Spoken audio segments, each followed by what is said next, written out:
मसुरी इथल्या अकॅडमीमध्ये प्रशिक्षणासाठी गेलेल्या महानगरपालिका प्रशासक के मंजुलक्ष्मी 1 महिन्यानंतर बुधवारी पुन्हा रुजू झाल्या.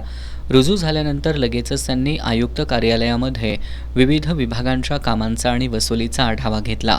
सार्वजनिक बांधकाम, पाणी पुरवठा, आरोग्य आणि पर्यावरण विभागाच्या सुरू असलेल्या आणि प्रलंबित असलेल्या विविध कामांची माहिती त्यांनी करून घेतली. यावेळी त्यांनी ही कामं मुदतीत पूर्ण करण्याच्या सूचना दिल्या.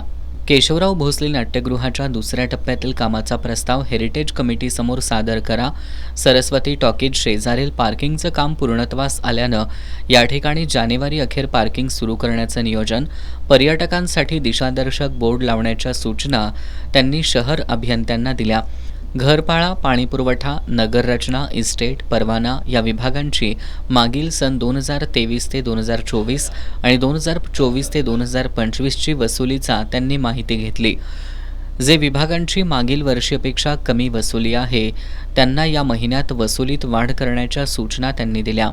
यावेळी अतिरिक्त आयुक्त राहुल रोकडे, उपायुक्त साधना पाटील, सहाय्यक आयुक्त नेहा आकोडे, स्वाती दुधाणे, उज्ज्वला शिंदे, शहर अभियंता नेत्रदीप सरनोबत, जल अभियंता हर्षजित घाटगे, प्रशासन अधिकारी RV कांबळे, उपशहर रचनाकार रमेश मस्कर, कर निर्धारक आणि संग्राहक सुधाकर चल्लावाड, मुख्य आरोग्य निरीक्षक जयवंत पवार यांच्यासह विविध विभागांचे अधिकारी उपस्थित होते.